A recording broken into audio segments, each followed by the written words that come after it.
Good afternoon. Magandang hapon sa lahat. We are here at the PMAP, that's the People Management Association of the Philippines, AVR room. And I am very sure we are reaching. We have an important, very important topic for this afternoon. It's titled An Act Strengthening Compliance with Occupational Safety and Health Standards and Providing Penalties for Violations. We have to thank the Labor Policy Reforms Industrial Relations Committee and the staff. Of course, we have here Kate and Sarah and Justin. That we are bringing you this wonderful topic to your offices, maybe to your home. This is it, ladies and gentlemen. We are now in the book world that seminars are actually webinars. And IMAP is actually on the forefront, on the hem. We're having these webinars. We're reaching you out, not anymore coming to a place, to a venue, but you can learn a lot from these webinars. Now, I hope you can understand the dialogue. That's Tagalog, because we are going to punctuate some of our sentences in the dialogue. If you cannot understand, then you have to get an interpreter inside you. But I will tell you so that it will be more dramatic. Kailangan natin makinig sa ating guest speaker na yan. We need really to listen to the guest speaker this afternoon. Why? Because the proposed bill has been signed by Senate already. And it is actually approved, we call it by the camera. We're just waiting for the new leadership in the House to sign it. Now, when it's signed, it will be submitted to Malacanang, and it will just wait for a little while. If I am right, correct me if wrong, 2 months, 3 months, the president signs it or not, it will become bakit importante. Why? Because it is no OSBIL. We just call it OSBIL. Occupational Safety and Health Bill. May provision doon na, masakit. You know why? There will be penalties. A single violation, we call it on our slang infraction. A single violation on the OS standards. Example, a PPE, that is the safety shoes, may require you to pay every day.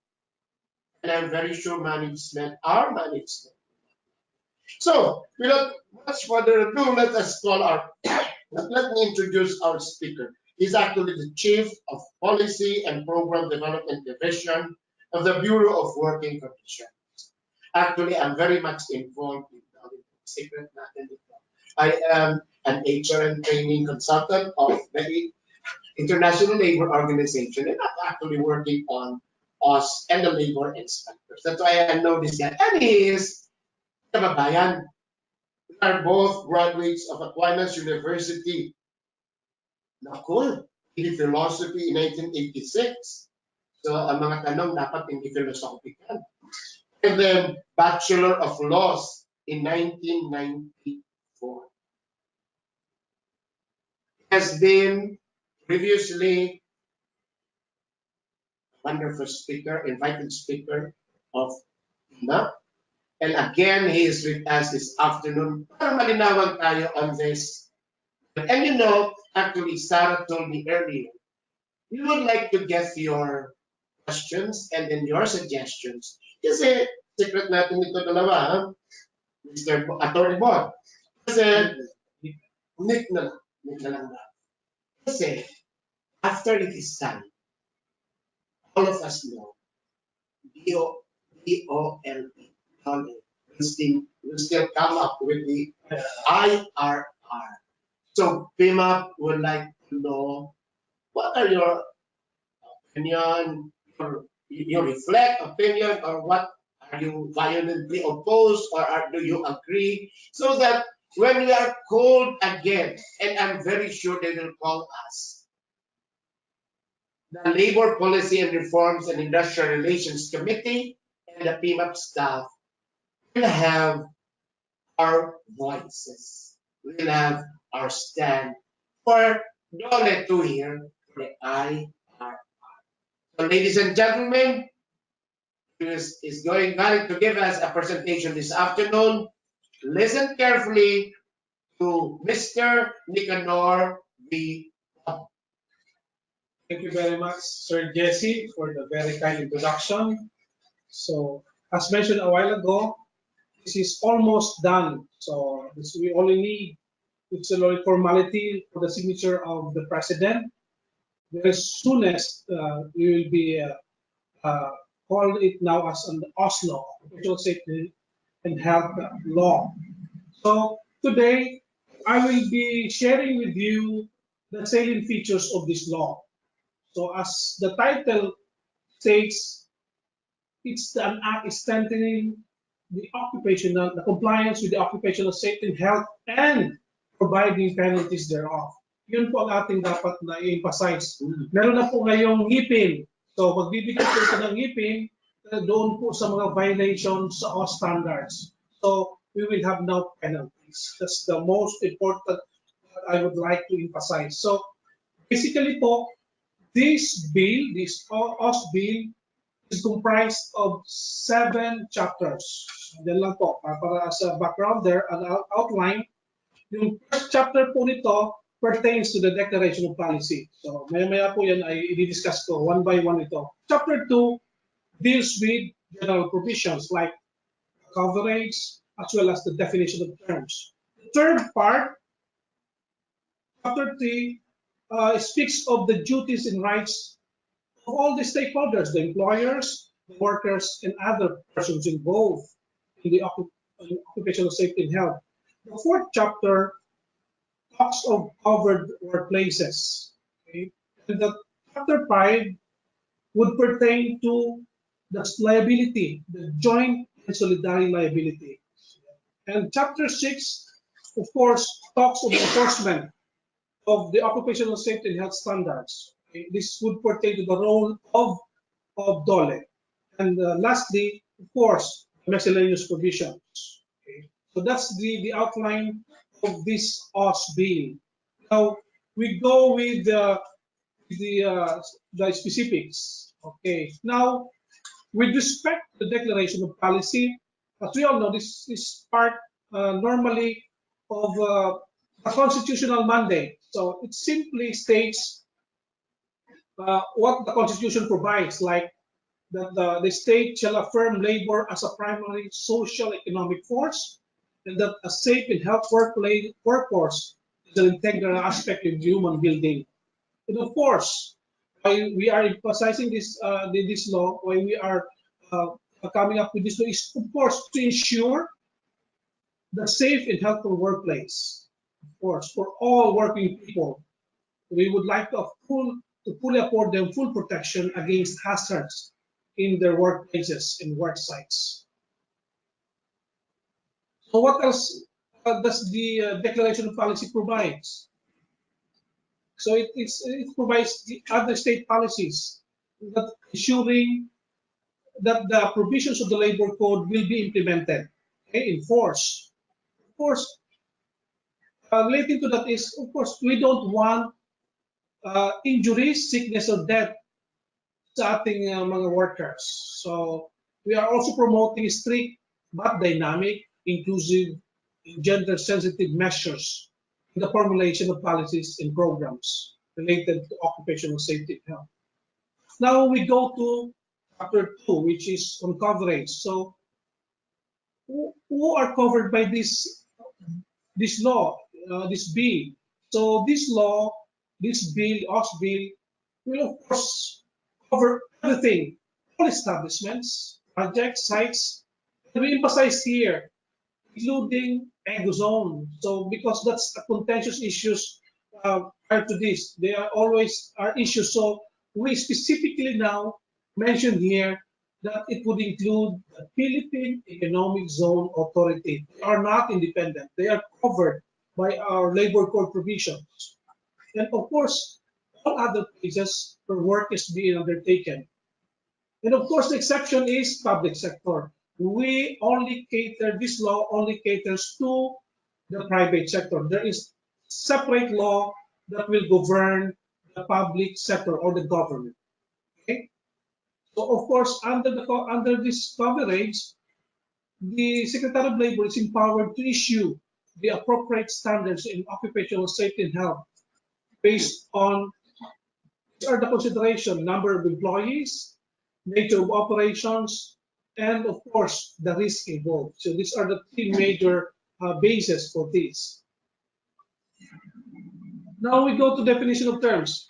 As we all know, these are based on existing labor laws, uh, existing standards like who are certified first aider, what is competency standards. We will not, you can just browse over this law later on. I don't have to specify this one, who are covered workplaces. I'm just citing you some of the terms. Of course, employer, we know who is or who are the employers, equipment, etc. So we will not belabor this. I also mentioned here who are micro and small enterprises. We all know this. When we talk of small, pertaining to 1 to 9 and 10 to 99, these are small enterprises. So we will not belabor this on this definition of terms.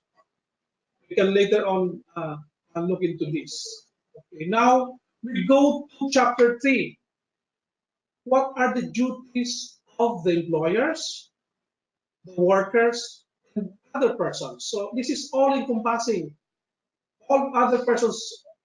You are not an employer and you are not a worker, you may be covered under the other persons. Okay? So what are the duties? Importante po yung malaman natin yung mga duties. So that's why it's specified here in the law.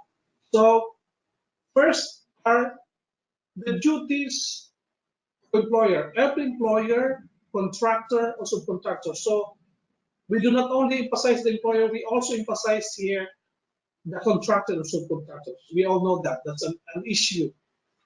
And any person who manages, controls, or supervises the work being undertaken. Of course, what are these duties of the employers?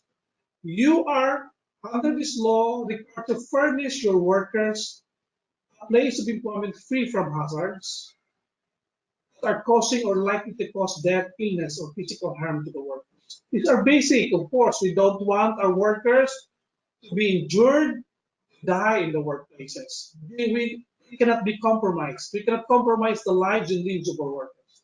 Two, being an employer, you're required to give complete job safety instructions. So before we require our workers to work, of course, we have to give them safety instructions, okay? Especially to those, of course, entering the job for the first time, including those relating to familiarization of the work environment.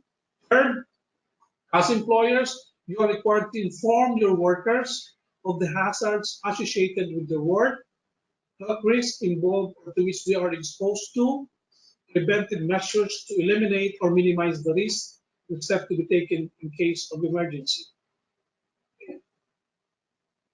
What else? Marami po to. Number 4, na obligasyon nyo po. You are required to use only appropriate devices, equipment for the workplace. So, very clear po yan, approved devices. Wag lang po yung mga bilil dyan sa tabi-tabi. So, it should be duly approved devices and equipment.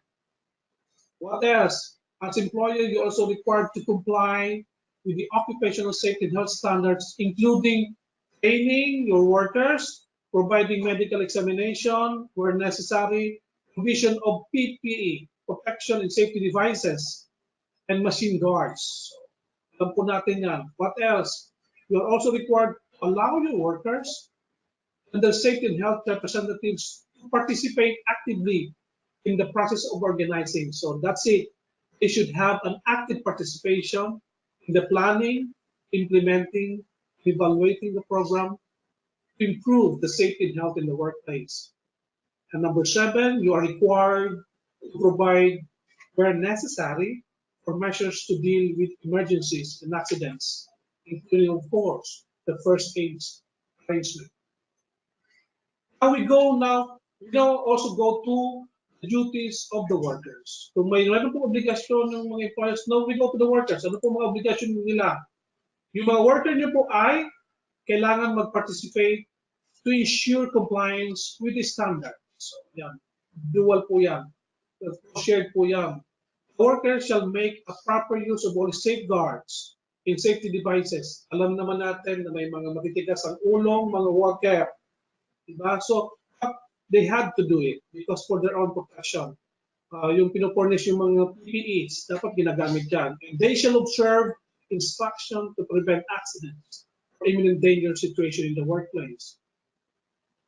Your workers shall also observe the prescribed steps to be taken in case of emergency.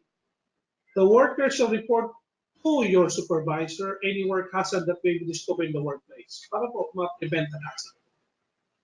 What else? Doon naman po sa mga other persons, diba, na involved dyan, yung mga contractors, mga builders. These other persons, including builders or contractor who visits, builds, renovate, or installs devices, or conducts business in any establishment, they have to comply with the provisions of this law, cost bill, and other regulations as later on will be issued by the Secretary of Labor and Employment. And there's also a provision relative to a workplace where there are many establishments. So what happens? Here in the law, it says that whenever 2 or more undertakings are engaged in activities simultaneously in one workplace, and it happens there's a building where there are housed so many establishments, it shall be the duty of all engaged to collaborate in the application of all standards and regulations. Now, there is also a specific provision there in Chapter 3 with respect to workers' right to know. So this is emphasized as one provision. So the workers has the right to safety and health at work, which shall be guaranteed by the worker, by the employer. All workers shall be appropriately be informed by you, employer, about all types of hazards in the workplace. And you have to provide access to training and education on chemical safety, and orientation and data sheet on chemical safety, electrical safety, mechanical safety, and ergonomical safety, as the case may be. Also, under this law, there is a specific provision with respect to workers' right to refuse unsafe work. So when can a worker refuse to work? Okay, there's a provision here that the worker has the right to refuse to work without threat or reprisal from you as employer. But there is a colatilla. If, as determined by the DOLE, by us, an imminent danger situation exists in the workplace that may result to illness, injury, or death, and corrective actions to eliminate the danger have not been undertaken by the employer. So please take note of that, the right to refuse unsafe work. Now, so marami po dito ang mga rights ng mga workers. Isa pa rin po dyan is the workers' right to report accidents. Of course, pag may accident, it should not be only be placed with the worker, but anyone in the establishment should definitely report accidents. What else? Again, with respect to the workers' right, this would refer to personal protective equipment. Importante po ito na hindi pwede magtrabaho ang worker sa isang opisina na walang PPE. Diba? So every employer shall provide your workers free of charge. So pag PPE po, libre dapat yan. Ever since po, ngayon po, ay dapat libre yan. Protective equipment for their eyes, sa kanyang mata, face, hands and feet, and lifeline. Safety belt, di ba, harness, kung sa construction po yan. Gas or dust respirators or masks, and other PPE, depending po dun sa kanyang workplace. What else? Pertaining still to personal protective equipment, so Ano po dito yung, how about the cost for the PPE that you as employer provide? What can who will pay for this cost? The cost of the PPE shall be part of the safety and health program, which is separate pay item pursuant to this act. So it's where you can get the cost of the PPE. So also we emphasize here that all the PPE shall be of the appropriate type as tested and approved by the DOLE. So importante po ito kasi hindi lang po yung basta lang. Dapat yung PPE po ay duly tested and approved. So hindi po tayo pwedeng bumili na ng PPE kahit saan. Okay? The usage of the PPE in all establishment and workplaces to be based on the evaluation and recommendation of the safety officer. Take note, now we are emphasizing the obligation and importance of the safety officer in your establishment. Now, there is also a provision with respect to safety signages and devices. So, importante po yan, mga safety signages. All establishment where work is being undertaken shall have safety signages and devices to warn the workers and the public of the hazards in workplaces, diba? Mga danger sign, keep out, do not enter, importante po yan. Safety signages shall be posted in prominent positions at strategic locations in a language understandable to all. Hindi kailangan English yan. And in all accordance with the standards set by DOLE. Gagawa po kami ng mga standards po dyan. Also, there is a provision with respect to the safety in the use of equipment. Okay? The employer must comply with the DOLE requirements in the different phases of the company or project operation, lalong-lalo na po sa mga construction, which would also include transport to and from the establishment. There's also a provision with respect to occupational safety and health information. So, importante po yan, palagi pong tayo adequate and suitable information sa ating mga empleyado. So, importante po dito yung ating occupational safety and health program. Okay? So, yan po ay, ano natin, under existing law, nandyan po yan. Pinapa-iting pa rin natin po ito dito. So, yun po sa covered worker places, dapat ito po yung nakapaloob sa ating mga safety and health program. Nandun po yung statement of commitment to comply with those requirements. Nandun po yung sa mga other requirements sa HIV, AIDS, sa TB, hepatitis. So meron po tayong program. Existing naman po yan. We are just reiterating here. Institutionalizing it. Pati na po yung project details, yung composition and duties of the Safety and Health Committee. Importante po yan. Yung Safety and Health Committee, yung role nila, yung role and obligation ng safety officer. I would like to emphasize that. So pati na rin po yung mga occupational safety health personnel na kailangan ba ng first aider, kailangan ba ng dentist, diba? Nurses, or physician. So yan po yan. Yan po ang nakapaloob yan. Yung conduct of conduct meeting, etc. What else? So dito po ay na-highlight natin dito sa batas yung what should be included in the occupational safety health program, which is, ano naman po yan, existing yan. We're just institutionalizing here in the law as separate provision. So yun po ay, ginagawa po ang safety health program ng employer, di ba? Ng safety program yan, ay ng safety officer. In consultation of workers and the representatives shall be submitted to the DOLE. Yan po dito, take note, aproban po yan. Yung safety health program shall be submitted to the DOLE, shall approve or disapprove or modify the same according to existing laws, rules, and regulations. So yan po ang bagong innovation dito. Aproban na po yan ng DOLE. Safety program yan.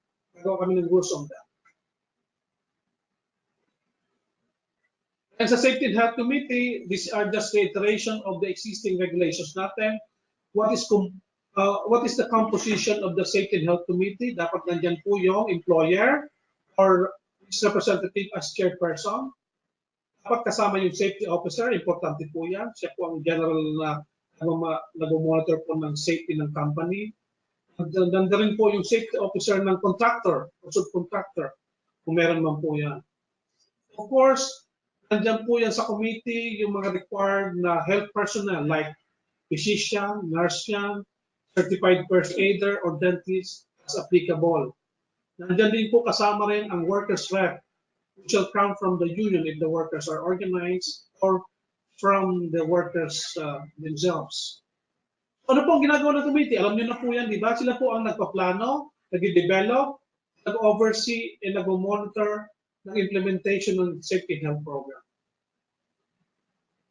Ito po, importante po yung role. May separate regulation po tayo or provision ng safety officer. Siya po ang nag-ensure ng safety and health program. Siya po ang nag-oversee ng overall management and safety health program. Siya po ang nag-monitor and inspect ng operation being undertaken. So pag may na-discuss po sa company, safety officer po ang dapat sisihin dyan. Siya rin po ang mag-issue ng work stoppage order kung kailangan, kung may nakita siyang problema sa company. So yan po. Yan po ay pinapaigting natin yung qualification ng safety officer. Diba? Kung ilan ba dapat sa company yan, nandyan po yan sa atin. Based on the size of the work area, and other criteria na yan po ay i-prescribe natin later on. Iamin po natin, there's an ongoing amendment of our occupational safety and health standards. Okay. Now, on the occupational health personnel facilities, nasa existing law naman po yan. We are just institutionalizing it here in the law. So dapat nandun yung qualified occupational health personnel such as physician, nurses, first aider, dentists, as the case may be. So nakadepende po yan. As we all know, based po yan sa proportionate doon sa number of workers and the risk or hazard involved. Yan. So, ipiprescribe po natin yung ideal ratio niya. Importante rin po sa batas na ito, in-emphasize yung training on safety and health. So, ang sinasabi po ng batas natin na ditong bill na to na all safety and health personnel shall undergo the mandatory training on basic occupational safety and health safety officers as we will prescribe later on. For the workers, kailangan po silang undergo ng 8-hour safety and health seminar. Yun po ang mandato ngayon na bago under this law. Yeah, so yun po ang ating specialized training dito. So, importante po yung mga reports. So, ginagawa na po natin yan dito. We're just reiterating it that all employers, contractors, shall submit all safety and health reports and notification as prescribed by DOLE. So, meron din po tayong lagay dito na workers' competency para po ma-professionalize, ma-upgrade, and update the level of competence ng ating workers through TESDA or PRC as the case may be. So, this is still critical po yung competency certification. May mga requirement po yan. And also the law provides for workers' welfare facilities. Importante po yan sa lahat ng establishment or site workplaces na there should be welfare facilities in order na ma-ensure natin yung human working condition. Dapat meron pong supply of safe drinking water, libre po yan. Meron pong sanitary washing facilities. Meron pong suitable libre accommodation for workers. Yan po as may be applicable, di ba? Sa mga 24-hour na setting sa BPO, existing naman po yan. Magbibigay tayo ng mga di ba, resting quarters kung kinakailangan. Washing, sleeping facilities as may be applicable naman po yan. Now, with respect to the cost and safety health program, alam naman natin may cost yan for the employer. What happens? The total cost of implementing this safety and health program shall be integrated as part of the operations cost. It shall be a separate item in construction in all contracting and subcontracting arrangements. Now, may mga accident po will be liable. So nakalagay po dito yung joint and solidary liability. Yeah?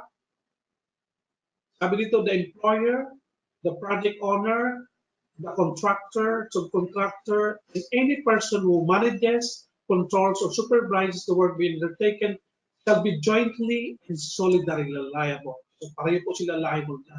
Hindi pwede magturuan.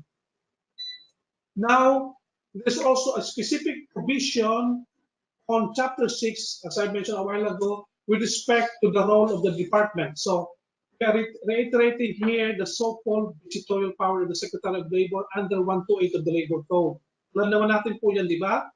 Na the Secretary of Labor and the Inspector have the authority to have access to records and premises of the establishment. Tingnan po doon yung sa safety and health standards, whether or not they are being implemented by or kinukumpay po ng company.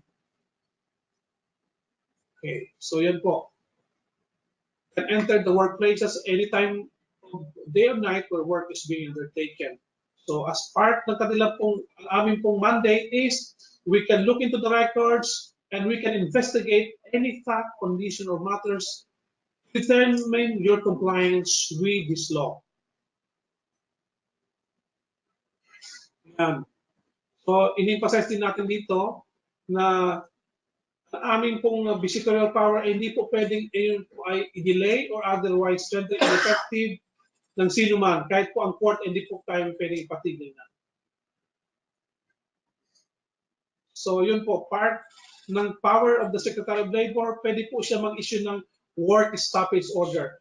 May namatay po doon sa inyong establishment, po, alam naman natin yan. It's provided for under existing law. So, yan po ang part ng ating mga requirements with respect to visitorial power regarding, it is basically anchored on Article 128 of the Labor Code. So, in-emphasize din dito ng ating inspector are duly authorized to enforce compliance with the standards. So, meron po tayong requirements dyan na dapat may inspection authority. So, ibibigay po ng Secretary of Labor. So, this is part ng ating requirements ng visitorial power. Pwede pong i-delegate po yung ating visitorial power sa mga charter cities. So, yan po. Na may facilities po. Pwede po silang bigyan power on that. Now, issue po dyan, di ba? Pag may established order, ano po yung income? Di ba? Nag-issue ng established order. We'll pay for the worker's income during the work stoppage due to imminent danger. Okay?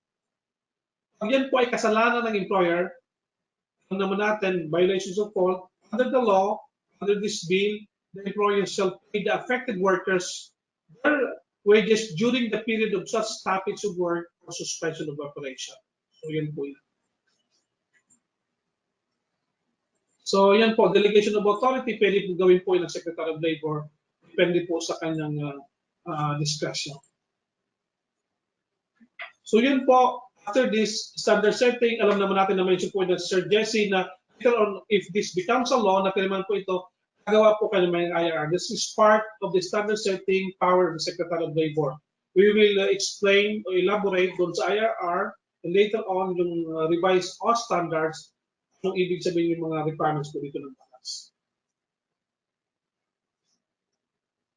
Now with respect doon po pag work-related accident, alam naman natin meron po tayong Employees Compensation Program. So doon po natin yung file.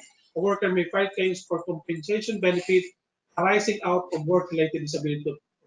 Listing naman po yan. Now, under this law, there is a new provision. This law provides for incentive to employers. There shall be an established package of incentives under such rules and regulations as the DOLE will promulgate qualified employers to recognize your incentives for the compliance with us. So, ano po ang mga nakapaloob dito? Gagawin po natin sa IR yan. Pwedeng magbigay po tayo ng mga OSC training packages sa mga employers, additional protective equipment, technical guidance, recognitions, and other awards and similar incentives. Yan po ay i-elaborate po natin yan, pagawa natin ng IRR, how to incentivize the employers who are complying with the law. Now, punta na po tayo doon sa mga bawal, prohibited, unlawful, kasi dito po nakaangkla yung penalties. So, ano po yung penalties? Yan. Ano po yung bawal? So dito po sa batas, sa chapter ano na po tayo, dito po tayo sa Chapter Enforcement Laws, ito po yung mga tatandaan natin. So letter A, if there is willful failure, refusal, or gross negligence of an employer, contractor, or subcontractor comply with the required standards with compliance order issued by the Secretary of Labor or his duly authorized representative, meron pong pwede pong ma-penalize, pwede pong mag-impose ng administrative fine. Magkano po? Not exceeding 100,000 pesos per day until the violation is corrected. So mabigat po yan, per day po yan. Counted from the date the employer or contractor is notified of the violation or the date the compliance order is duly served on the employer. So let this serve as a warning for us. So ano pa po yung prohibited act? Number 2. So meron na pong admin fine. An employer or contractor who willfully fails or refuses to comply with the required standards or with duly issued compliance order and engages in any of the following acts to aid, conceal, or facilitate such non-compliance shall again be liable for a maximum of 100,000. Yan. So separate doon po sa daily fine as I mentioned a while ago. Ano po yung mga violations? So, double po ang penalty dito.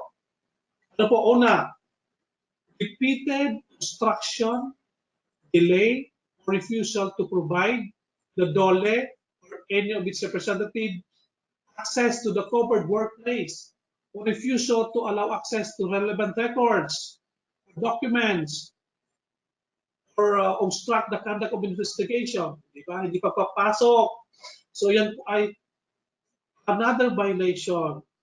May penalty po yan. Number 2, kung kayo po ay misrepresentation in relation to adherence to standards, knowing such statement, report, record submitted to the DOLE to be false in any material aspect. Okay. Number 4, by making retaliatory measures such as termination ng mga empleyado nyo, refusal to pay your workers, reducing the wages of the workers or benefits, or in any manner to discriminate any worker was given information relative to inspection of being conducted. What else? So yun po ang mga prohibited acts na dapat tandaan natin. So for this purpose, the Secretary of Labor, of course, there will be consultations with you, stakeholders, and shall issue a list of offenses with corresponding reasonable administrative fine depending on the severity, frequency, and damage caused without prejudice to filing of a criminal or civil case in force, as the case may be. So there will be, again, aside from this admin fine, pwede po kayong file ng civil or criminal case separately. Now, ano mangyari doon po sa collect nating fine?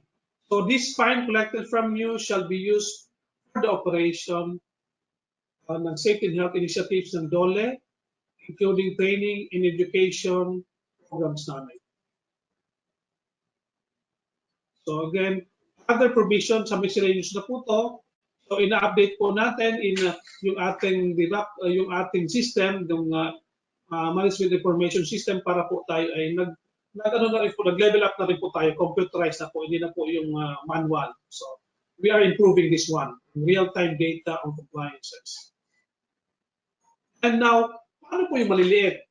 So hindi naman po, alam naman natin na may malalaki establishment, maliliit. Ito po ay tingnan natin doon po. So meron din po tayong consideration doon po sa applicability nitong batas doon sa micro and small enterprises.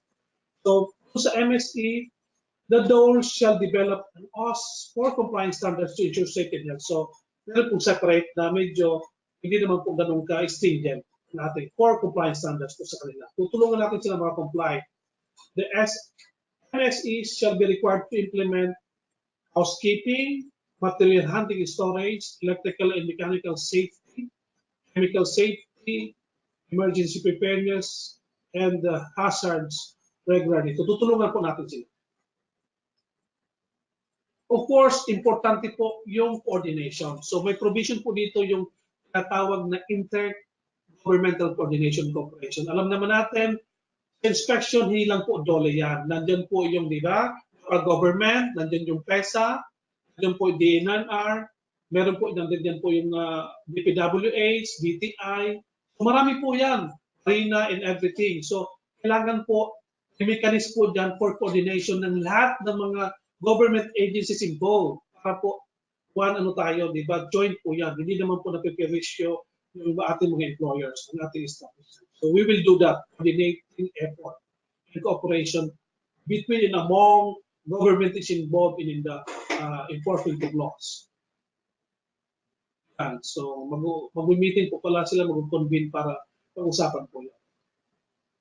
So yan again, as mentioned po a while ago, pag yan po ay napirma ng Secretary, which is soonest, gawa po kami, we are required by law to formulate the rules within 90 days after the effectivity of this law. So of course, these are the other provision, these are the proper repealing clause, and of course, effectivity. If this will be signed anytime from now by the President, it will be, of course, be published and will take effect 15 days after publication. So that will be all. These are the salient features of the OCCUPATIONAL. Magandang hapon po sa ating lahat. Salamat, Nick. Sa napaka-concise and informative presentation this afternoon. So we start with the question and answer. Ako, actually, ang dami kong questions sa'yo. Pero siyempre, Pigilan mo siya, sabihin mo siya. pigilan ko muna kasi you have to give those who are actually.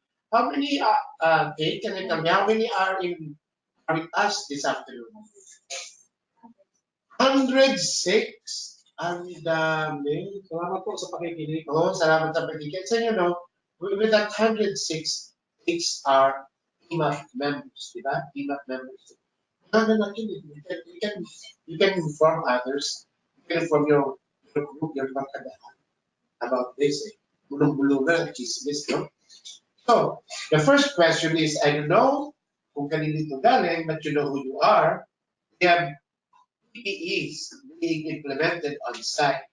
Where do we have it? Paano existing laws naman, di ba? Lahat naman yan, di ba, may mga ano yan, baka bibili ng PPE, meron naman nakalagay yan kung nandun sa standards, kaya duly approved. Pero pwede natin ipatingin yan sa ating mga regional offices, may binibili naman yan, duly approved yan, may mga Di ba sa PPE, nakalagay doon. I know sa hard hat, I know sa safety shoes. Pero paano doon sa mga yung mga, what do you call that? Harness. I think the safety officer would do that. Kaya nga ka-safety officer sa, alam dapat ang safety officer. Pardon my, hindi pa ako nagdala. So, hindi lang pwede, bibili tayo sa Divisoria. Hindi po yan. May mga testing po yan. Actually, ang occupational safety and health sector, may testing silang machine yan to determine kung duly approved. No? May mga testing ng mga aking mga regional offices or so we can go to the center. Yes, para pa-test po yan. But the safety officer, I do believe, should know that. Kung saan ba mag-bibili nila to the approved. I have a question, but this is for all. Is the uniform PPE? Uniform. Yes, maganda pong tanong yan. Prescribe po ang uniform, pero actually ang uniform, hindi naman talaga, technical, hindi yan kasi kung sa, ano lang sa isang opisina, hindi naman talaga prescribed uniform, pero may ano, prescribed uniform, really protected. I don't think na it's synonymous to, kasi like, di ba, kung ikaw ay nasa PPE mo, ay dapat hard hat. So, hindi naman po talaga technically uniform kung nasa ano ka, di ba? So, kasi nakikita ko sa construction, ano ba talaga ang dapat na uniform? Will it be the long sleeve or the short sleeves? Yes, more than that. More than that. Basta protection sa mata, sa other parts, di ba, sa hearing, sa kanyang sa mukha, at saka di ba sa paa. So yun po yan, dun, so it's not only lang makita na naka-uniform lang, but it's more on the protective. Yeah, kaya from the word itself, personal protective equipment. So like very fine, hindi naka-uniform ng t-shirt as long as mayroong hard hat at mayroong. Yes. Pero requirement po yan, dapat po, di ba, yung hard hat, may safety shoes, mayroon kang guantes, kung May kailangan, tanong may ako harness ka. mapakaliit habang nag-prepare si Kay. At sino dapat na magbayad ng PPE? Pwede po yan, kahit sa existing law po natin dito, it should be shouldered by the employer. Hindi walang deduction. Hindi pwede yan. Magkaroon lang po yan, sir. So Siguro, nakikinig tayo ang lahat. question po dyan, kung winala niya yan, di ba? Kung may Ay, kung negligence, winala. binigyan ka ngayon, because of the negligence, ay binala mo, I think pwede naman siguro obligasyon yun na, palitan mo kasi binigay ko yan sa'yo, hindi binigatan. You can provide ano kung negligence ng worker. Siguro naman kung mga 6 months na, 1 year, dapat yun na yung bayaran. O yun siguro, mga ganun na, internal na lang siguro. Pero yun. Okay. So I have another question here. I would like to know whether an incident of workplace violence is included in the OSCE. Yan, ano yan? Ano yan? Work-related ba? Babalikan natin, is that work-related? Kung nagkainisan lang tayo dahil napag-usapan lang dahil sa personal pala yun, hindi po, sa tingin ko, hindi po ano yan, hindi work-related dyan. Kung di ba nagsuntukan doon dahil doon sa ano pala, nauwi ng paggabi. Hindi yung occupational safety. Yes, kasi personal yun na nagsuntukan doon yun, sinaksak. At just mo sa Nick, ano kaya yung dahil na ano na security guard yung may nabasa nga ako sa di ba yung isa na yung construction worker, di ba napaaway doon, pinalikan niya, sinaksak, di ba? Ganun. Ang tanong dyan is that work related? Kung personal yung di ba nag-away sila dahil ginuman kagabi, I think hindi yung work related.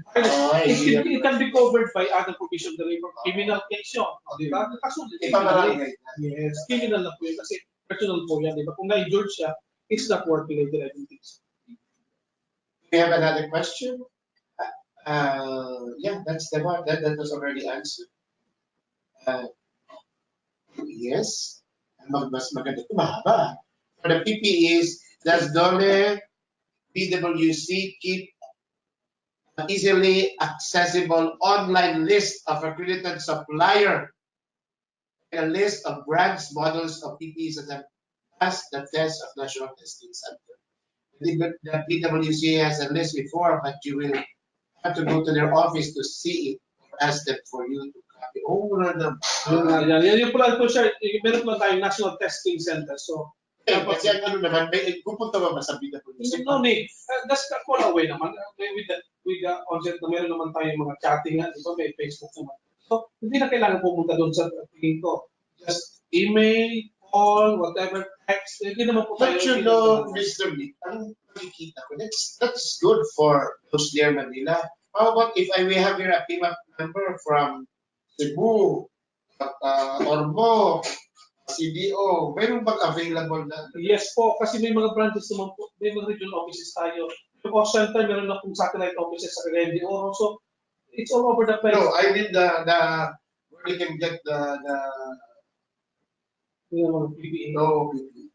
I think so, sir. So, meron naman siguro. Hindi naman basta. Or you still have to go here to Manila.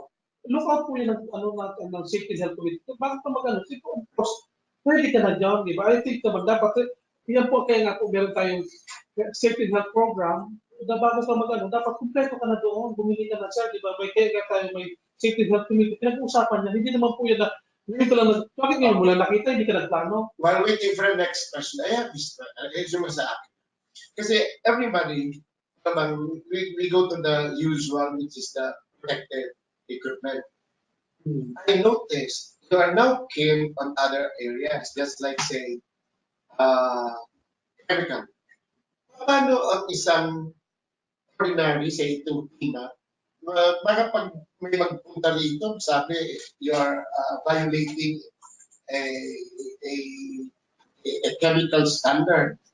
Paano namin malaman na we are actually within we're assured that you are complying?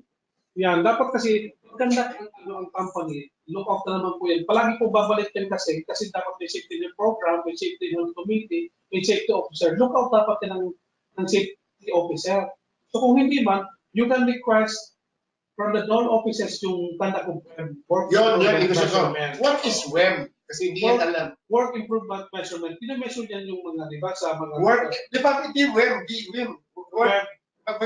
Work, environment measurement. Yun. Kasi di ba may nangyayari po, na kahit na nga tayo as individual, pagpasok mo, malikabok. Opo. May amoy. May, I think ilaw. Di ba ang daming, pardon na, maraming nagtatrabaho, nakapunta pa ako sa murder, sa north, yan sa Clark, yan sa south, o mga call center, ang tataas ng ceiling. Di ba yung ignited chemical, nandun naman ako sa ilaw, illumination. Paano namin malaman na yung aming ilaw ay tama? Measurement po yan. Actually, Sino ang pupunta sa amin? I am an HR alone in the, sino tatawagan ko? Unang-una, sir, dapat, di ba, mandatory po yung safety officer. Pumunta ka sa safety officer ng company. Hindi pwede, di ba, mandatory po na may safety health committee. Before we go to that, and we continue our conversation, alam ko, ang safety officer binibigay sa security guard. Huwag tayo mag-ano dyan. That is the practice. Hindi po pwede yan kasi Hindi mga pwede. requirements Hindi pwede. unless mag-undergo siya ng training na pumasa sa doon as safety officer. May requirement po yung training yan. No, pero ang safety officer is the same. You don't really have to have a separate, yes. Isang empleyado mo, gawin mo, designate mo siya as safety officer. Pero related naman siguro, hindi naman pero yung accounting maging safety officer. Pero pwede naman yung HR kung galit sa accounting. Pwede na galit sa officer. Pwede naman, mag-undergo ng training. And then the training is, you have to pay for that. Yes, of course. May training po yan. Shoulder ng company yan. Kung boss training yan, meron pa yung ganun, mga 1 week yan. Ayaw ko lang, may mga mura naman po. Because I know for the big, for prima companies, may mga safety officer yan. Pero nagkakalit sa video and then small, dapat pumunta na pala. Yun naman tayong mga programs for the SFPs na hindi naman yung mga training na yan. Basta makipag-ano lang, pwede in-house, pag-pull mo lahat. Then you're given a license? Or parang gano'n, parang may certification. Okay. So let us go to this. I know who you are. Hindi namin alam ka nagtanong ka, who will conduct training? O tama nga naman. Tanong ko rin sana yan eh. Who will conduct the 8 hours training to all employees? It should be done by the company. Kung wala ang company, kung wala po, pwede siya maki-organize. May mga training organization naman tayo, may office, regional office, pwede siya mag-conduct ng 8 hours. Pero dapat, who will tell you that the person is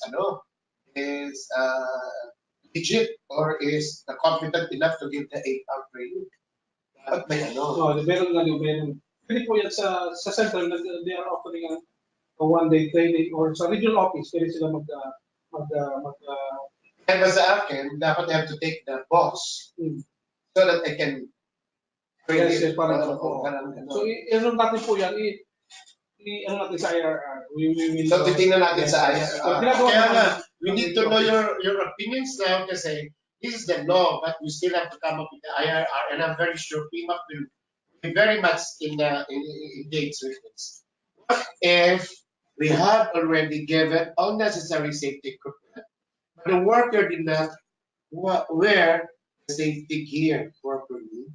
Are we as company required to pay for all of this hospitalization in case something happens? Hindi na po bago yan, kaya nga po, pinapaiting natin yan, issue yan, paulit-ulit na yan, paano kung hindi. Yung sanction, yung penalize yung worker, hindi ka na lang, di ba? Ano mo, dapat meron kang company policy that pag hindi mo yan ginamit yan, kasi mandatory yan sa kusap. So, we will sanction you. But first, di ba? They will suspend. Until such time, pag siya pa repeated na complying with the company policy ng wearing of PPE, ultimately, di ba, suspension, reprimand hanggang sa matanggal na siya. Kasi, sabi mo, ano yung recurrent yung violation niya, di ba? Incorrigible ka. So, it can lead to that. Basta may company policy on that. But kasi, mandatory yan sa other than siya. Ang lumalabas is pasaway.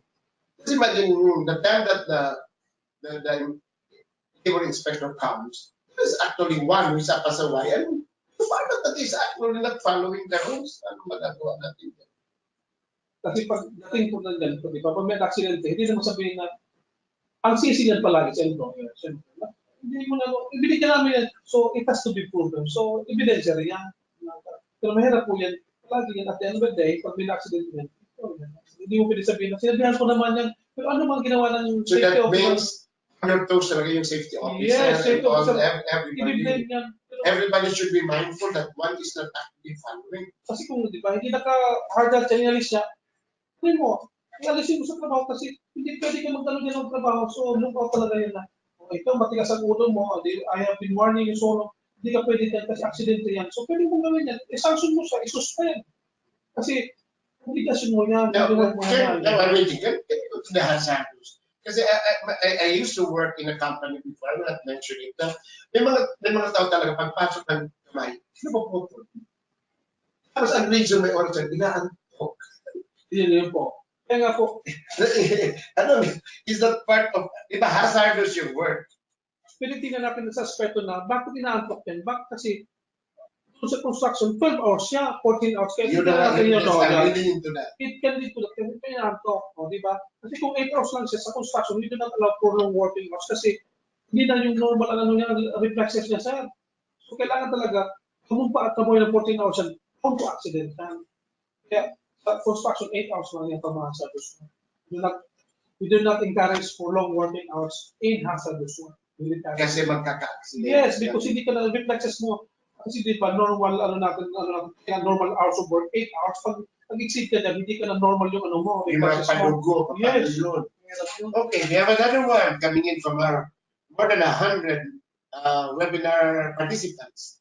As mentioned by our speaker, number of safety personnel versus the number of workforce is still being amended. May we know if the current regulation will be applied by inspectors? I would think so. Yun pa rin dito. Pero we will try. Yan po ay may ongoing pong review ng ating OSCE standards. Yun nga. So, buti na sabi mo yan, Mr. Nick. Oh. Will this be on time or in sync with the IRR? Yes po. Ito po kasi naman, in-anticipate na natin ito na hindi natin ipapalabas yung amended occupational safety standards unless this law. Because sayang lang yun. So, we already have incorporated the provision. We are just waiting for the signature of the president para sabay-sabay na yan. So, IRR. Will this, I know you are one of those that are actually at behind. Will there be a big change from the standards that will affect the output? There are changes because yung ating standards, 1974 po yan, more than 30 years na. Alam naman natin, along the way, maraming na bagong batas, di ba? Yung sa electrical code, marami po tayo sa DNR, sa sanitation code. So, i-incorporate natin yung mga Now, going back to that question, yung number, ayan yan. malaki kaya ang claims? Yan, titingnan natin yan kasi ito sinasabi dito, Sama man. based on the number of workers, nature of operation, risk or hazards involved. So, titingnan natin yan, like, kailangan ba talaga may dentist? Kasi bibili ka ng equipment. Kasi alam ko ba, marami not for, marami, usually the practice is, nakakuha ng, yung gaya ng medical or INTER-GOVERNMENTAL. Ang tawag ko, yung mga HMO. HMO, yun na yun. Baka, we are considering that, na baka malapit lang naman na hospital doon na, di ba yung 25 na ano na, baka pwede na doon, kasi malapit lang naman, ano pa mo yung dentist pa sa ano, bibili ka ng mga equipment ng mahal, no? We are considering that, sir, yung equivalency. Well, I was an HR manager of a construction firm, and this was long ago. I was so proud na meron na akong sariling medicine cabinet. The medicine cabinet suffice. Yan. Titingnan natin yung baka pwede na doon na. Kaya usapan ko yan doon sa proposed amendments ng mga standards. Sana mga ano na, na-address na yun doon.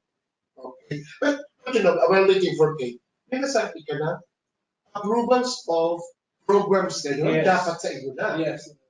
Paano yun? Marami kami nakapila. Doon naman yung general, probably, it will be done by the region. Hindi naman siguro sa BW, hindi naman siguro sa second office. Yung mga regional office naman tayo. So hindi ka naman pwede pa namin mag-cut and paste.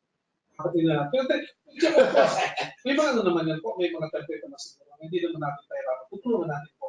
Hindi naman tayo. So who will do this? Get PwC. Kaya titignan natin yan. Baka this will entail cost again for that. Baka yun nga, kasi approve po, di ba? Disapprove po, di ba?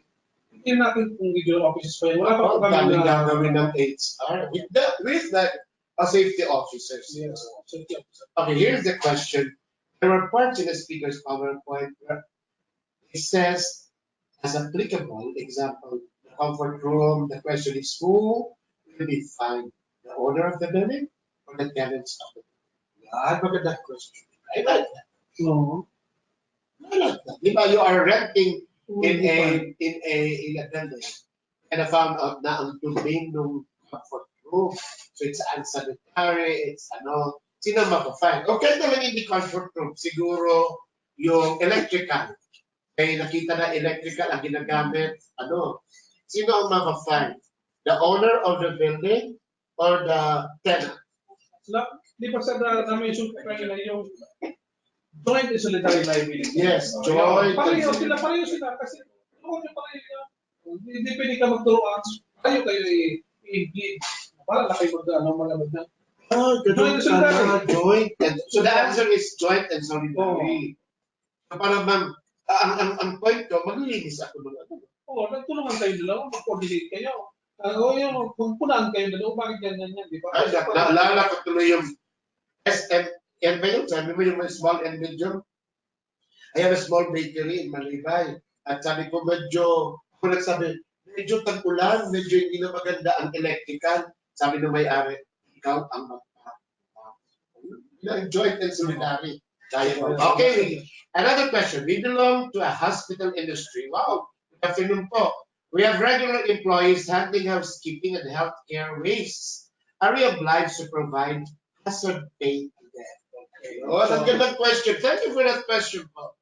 Lagi pong mayroong issue dyan sa hazard pay. Well, I'm not aware of any provision with respect to hazard pay. So kahit na di ba kami sa government, hirap-hirap kami dyan. So lagi po, walang hazard pay. Tayo lang dito ay protection para hindi magka-aksidente. So, yung hazard pay, wala po tayo pinag-usapan, wala sa batas na. So, if ever given yan, discuss nyo yan ng management, kung bibigay sa hazard pay. Okay, then we have the last question and I'll ask you to do your last message and I'll also do my message. Okay. Kasi siguro nagtatrabaho sila, baka makita ng boss, bakit nakatingin sa... So, third, do we require any gender for the safety officer? And if so, by the guideline to be given by dollar companies. So very clear po yung ating sa declaration, the DAC shall promote strict but dynamic, inclusive, and gender-sensitive measures. Diba? So, tapos tayo prescribe na lalaki babae. Basta na-comply niya yung requirements. Pwedeng ano yan, diba? Pwedeng hindi kailangan na lang yan. If may, can they have the copy of the presentation? Already approved. Wala problema po yan. Kasi kung hindi pa po yan, billion na. No problem. Ay, lagyan na lang natin ng... I think you have to get the copy from Kate. Yan na lang yan. If you are interested, you can get it from Kate. Maganda po si Kate here. Pero balik tayo sa tanong niya dun sa, safety officer. Gender, ibig sabihin, male or female yan? Oh. Hindi naman kailangan. Basta, kami mga female tayo, basta mag-comply mo yung requirements. Kaya tanong ko nga, di ba may, aside from the safety officer, dapat meron kang first aider. As part of yung requirement, that person is required. Hindi naman gusto sabihin ng first aider, dapat Qualified. Wala yun, basta marunong siya sa mga ano. Ang first aider, they have to go to the Red Cross. Red Cross, may required training yan. Hindi ka pwede maging basta qualified first aider. And is it required to all companies? Yes, normally yun ang first line of defense natin. So I may ask... Designated yan sir, normal. Parang mo tayo, safety officer na. Ito yung plado, papapenditan safety officer. I may ask Jasper, sino ang first aider dito sa PIMA? I'm putting you on the spot. Ako na yung first aider. Don't tell me si PIMA Toto. Kasi medyo, tayo pa mag-first aid kay Toto. Kasi si Toto, okay, can we have the last message from our... Now, first of all, we don't see you, but let's clap our hands for our wonderful speaker this afternoon. Yon, si Mr. Nick Mon. Thank you. So yun po, na-present ko na po, na-share sa inyo yung mga salient features ng ating OS bill, which will be soon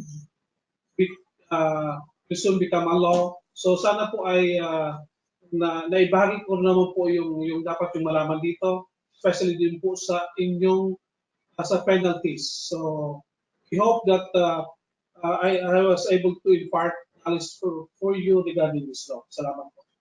Okay, ako naman, may yung lahat ng questions that were not answered, offline questions, you have to send it, and then Sarah and Kate will, I'm asking them that you will get correct answers for your queries. Ako naman, as your 2016 PINA President, ganito po, ang naalala ko it's yung offensive and defensive aids.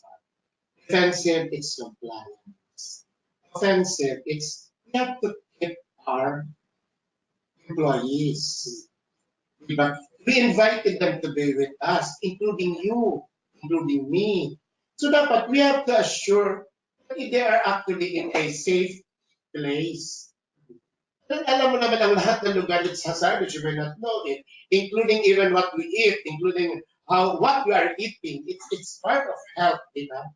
So tinitingnan ko, we must not actually focus on by penalty. Yung focus on hindi sumunod yung tao. I think we take care of our people, we have a heart. So ang conclusion ko is, it's more of an HR person must really look into the safety, health, and occupational safety of the people. Ikaw, wala namang ibang tao dyan in charge. Actually, you are you are actually presenting the honor management that you take care of the people, and taking of the people is actually their health and their safety in the workplace. Thank you very much. Have a wonderful afternoon. Thank you. Thank you, sir.